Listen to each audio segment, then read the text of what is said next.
முன்னொரு காலத்தில் ஒரு அரசர் ஒருத்தர் இருந்தார். அவர் தன்னோட நாட்டு மக்களை ரொம்ப நல்லபடியாக பார்த்துக்கிட்டார். நாட்டு மக்களுக்கு எந்த ஒரு குறையும் இல்லை அப்படின்ற அளவுக்கு அவரோட ஆட்சி ரொம்ப சீரும் சிறப்புமாக இருந்தது.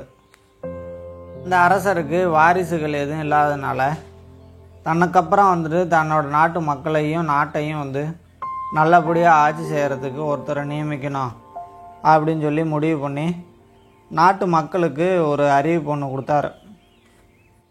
நம் நாட்டில் உள்ள இளைஞர்களே, எனக்கு பிறகு இந்த நாட்டை ஆட்சி செய்கிறதுக்கு இளவரசர்கள் தேவைப்படுது. அதனால் தகுதி உள்ள இளைஞர்கள் இந்த நேர்காணலில் கலந்துக்கங்க அப்படின்னு சொல்லிட்டு நேர்காணலுக்கான நாள் நேரம் எல்லாத்தையும் அந்த அறிவிப்பில் கொடுத்துருந்தார். இந்த அறிவிப்பை கேட்டுட்டு அங்கே உள்ள இளைஞர்கள் எல்லாருமே அந்த நேர்காணலுக்கு வந்திருந்தாங்க. இப்போ இந்த நேர்காணலில் யாருமே தேர்வாகவே இல்லை. இந்த ராஜாவுக்கு பெரிய வருத்தம் ஆயிடுச்சு. என்னடா அது, யாருமே தேர்வாகவே இல்லையே, என்ன பண்ணுறது இப்போ அப்படின்னு சொல்லிட்டு யோசனை பண்ணிக்கிட்டே இருந்தார். அந்த சமயத்தில் தான் அழுக்கு படிஞ்ச ஆடைகளோட ஒரு ஏழை இளைஞன் ஒருத்தன் வந்தான்.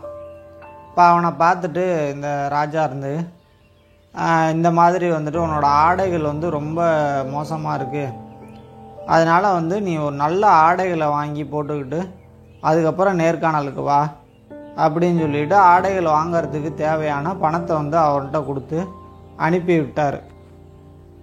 அந்த பணத்தை வாங்கிக்கிட்டு அந்த இளைஞன் அங்கேருந்து கிளம்பிட்டான். கிளம்பி ஆடைகளை வாங்கிறதுக்காக போகிறான். இவனும் போயிட்டு ஆடையெல்லாம் வாங்கிட்டு திரும்ப வந்துக்கிட்டு இருக்கப்ப வழியில் ஒரு பிச்சைக்காரன் குளூரில் நடுங்கிட்டு இருக்கான். இவனை பார்த்துட்டு, ஐயா, எனக்கு குளிர் ரொம்ப ஜாஸ்தியாக இருக்குது, இந்த ஆடைகளை கொடுத்து உதவ முடியுமா அப்படின்னு சொல்லிட்டு ரொம்ப கருணையோடு அவன்கிட்ட கேட்டான்.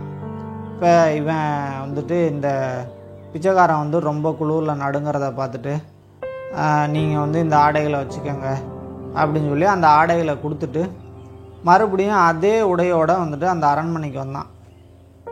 மறுபடியும் அந்த ராஜாவை பார்க்க போனான். அந்த ராஜாவை பார்க்க போனப்போ தான் அந்த ராஜா பிச்சைக்கார உடையில் இருக்கிறத பார்த்துட்டு அவனுக்கு அதிர்ச்சி ஆயிடுச்சு. என்னடா அது அரசே, நீங்கள் ஏன் அந்த மாதிரி பிச்சைக்கார உடையில் இருக்கீங்க அப்படின்னு சொல்லிட்டு கேட்டான். அப்போ தான் அந்த ராஜா சொன்னார், நீ ஆடையை கொடுத்து உதவுனியே அந்த பிச்சைக்காரனே நான் தான். நீ எந்த அளவுக்கு கருணையாக இருக்க அப்படின்னு சொல்லிட்டு உன்னைய சோதிக்கிறதுக்காக தான் நான் இந்த பிச்சைக்காரன் வேஷம் போட்டேன் அப்படின்னு சொல்லிட்டு அந்த ராஜா சொன்னார். நீ அதில் தேர்வாயிட்ட, நீ இந்த நாட்டு மக்களை நல்லபடியாக பார்த்துக்குவ அப்படின்ற நம்பிக்கை எனக்கு வந்துருச்சு. அதனால் இனிமேல் இந்த நாட்டோட இளவரசர் நீ தான் அப்படின்னு சொல்லிட்டு அந்த இளைஞனை தேர்வு செஞ்சு அந்த நாட்டு மக்களுக்கு அறிமுகப்படுத்தினார். இந்த இளைஞன் தான் இதுக்கு மேலே இந்த நாட்டை ஆட்சி செய்ய போகிறேன் அப்படின்னு சொல்லிட்டு. இந்த கதையிலேருந்து நாம் தெரிஞ்சுக்க வேண்டியது, நம்மளால் முடிஞ்ச உதவியை மற்றவங்களுக்கு செய்யணும். முடிஞ்ச அளவுக்கு மற்றவங்கள்ட்ட அன்பாகவும் கருணையாகவும் இருக்கணும்.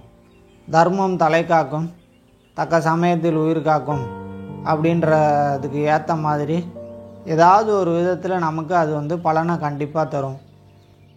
அதனால் நம்மளால் முடிஞ்ச அளவுக்கு மற்றவங்களுக்கு உதவி செய்வோம், மற்றவங்கள்ட்ட அன்பாகவும் கருணையாகவும் நடந்துக்க முயற்சி பண்ணுவோம் அப்படின்னு சொல்லிட்டு இந்த கதையை நான் முடிச்சுக்கிறேன். அடுத்த ஒரு நல்ல கதையில் பார்க்கலாம்.